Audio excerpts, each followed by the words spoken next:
एक बुद्धिमती बाला थी, किसी गुरुकुल में पढ़ के आई थी, उसका विवाह हो गया, परिवार अच्छा धार्मिक मिला, लेकिन वो धार्मिक परिवार होते हुए भी वो परिवार थोड़ा अंधविश्वासी था।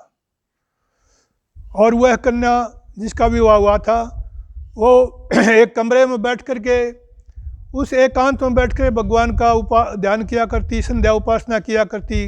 उसको कोई मूर्ति की आवश्यकता नहीं थी, लेकिन उसकी सास प्रतिदिन एक बड़ा मंदिर था गांव से कुछ दूरी पर, उस मंदिर में जाती और वहाँ दोख पूजा करके आती थी। वो चाहती थी कि इस लड़की को भी मैं अपने साथ ले जाऊं और अपने जैसी बना लूं। ये यहाँ बैठी रहती है, भगवान के सामने क्यों नहीं जाती? ध्यान तो करती है, लेकिन जब भगवान यहाँ है नहीं तो भगवान इसको क्या देंगे? भगवान के सामने या देवी के सामने इसको जाना चाहिए। तो वो इस प्रकार के विचार उसको देती रहती थी। एक दिन वो बहुत कहने पर, क्योंकि वो सुशील थी, आज्ञा पालक थी, उसने अपनी सास की बात को मोड़ना नहीं चाहा। बोली कि चलो चलती हूँ मैं आपके साथ, देखती हूँ मंदिर में, देवी के दर्शन करके आती हूँ मैं भी। वो चल पड़ी।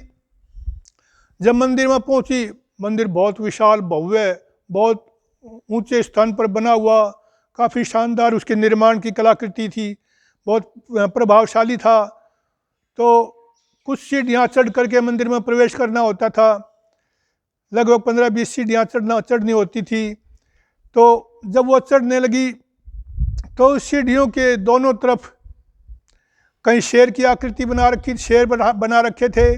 कलाकारों ने भी गजब कर रखा था, ऐसी आकृतियाँ बना रखी थी, ऐसा लगता था कि वास्तव में ही शेर ही हो। आगे चला देखा कोई हाथी बना रखा था, कोई मगरमच्छ बना रखा था, ऐसे बिल्कुल सजीव से। उस कन्या तो नहीं, उस लड़की ने ये कहा, हे माँ देख आगे से शेर खड़ा है, शेर आ रहा है, मैं नहीं जाऊंगी। कहाँ ले आई तू मुझे? ये शेर खा लेगा हमें। उसने कहा, बेटी ये शेर तो पत्थर का है, ये कुछ नहीं कहेगा तुझे, देख ले मैं इसका हाथ लगा देती हूँ, ले इसके मुंह में हाथ दे देती हूँ, ये तो पत्थर का है, ये क्या कर सकता है। वो आश्वस्त हो गई। थोड़ी दूर और आगे चली, अगली कुछ पैड़ियाँ चढ़ने के बाद फिर उन्होंने देखा कि एक मगरमच्छ उसकी ओर चला आ रहा है। वो लड़की ने डरने का भी नहीं किया, वह भी तुई चिल्ला पड़ी, हाय माँ खाएगा ये मगरमच्छ। तो उस मगरमच्छ, लेकिन उसने कहा, नहीं बेटी ये मगरमच्छ भी पत्थर का है, ये भी नहीं खाएगा, ये कुछ नहीं कहेगा तुझे, क्यों डरती है तुम? कुछ दूर और चढ़ी आगे, देखा तो हाथी सूंड उठाए ऐसे उछला खड़ा है कि ये उठा के फेंक देगा। अब वो अपनी सास से फिर लिपट गई, कहने लगी, माँ ये मुझे फेंक देगा, आ तू चल उल्टी, हम क्या करेंगे ऐसे मंदिर में जा करके। उसकी माँ ने कहा, नहीं बेटी ये भी पत्थर का है, ये भी तेरा कुछ नहीं बिगाड़ सकता। इस तरह से बात होते होते वो मंदिर के अंदर प्रवेश कर गई।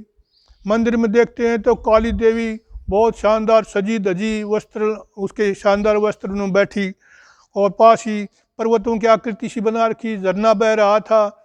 उस मंदिर की भव्य आकृति और उस देवी की भव्य आकृति को देख करके उसकी सास ने कहा, ले बेटी हम पहुंच गए हैं देवी के सामने। देवी के सामने श्रद्धापूर्वक हाथ झुका, सिर झुका और इसको नमन कर, देख बेटी आज मांग ले जो कुछ तुझे चाहिए, तुझे जो कुछ चाहिए आज ये तेरी कामनाओं को पूर्ण कर देगी ये देवी। कोठी मांग ले, कार मांग ले, पुत्र मांग ले, पौत्र मांग ले, धन मांग ले, सोना चांदी मांग ले, तुझे जो चाहिए देवी आज निहाल कर देगी, तुझे मांग ले इससे। तो उस कन्या ने कहा, अरे माँ ये पत्थर की देवी, ये पत्थर की देवी हमें क्या देगी? जब पत्थर का शेर हमारा कुछ नहीं बिगाड़ पाया, पत्थर का मगरमच्छ हमारा कुछ नहीं बिगाड़ पाया, पत्थर का हाथी हमारा कुछ नहीं कर सकता, तो ये पत्थर की देवी माँ हमें क्या दे सकती है? ये बातें चल ही रही थी, तभी भाग करके एक चोर आया। चोर ग्रिल कूद करके और देवी के पास पहुंच गया। उस चोर ने देवी का हार निकाल लिया और ले भगा।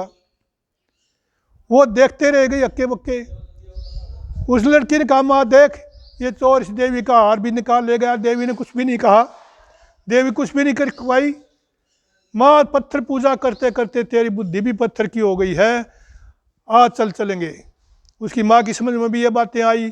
उसके बाद उस देवी ने, उस कन्या ने धीरे धीरे उस सारे परिवार को आर्य परिवार बना दिया, अंधविश्वास उसके परिवार से भगा दिया।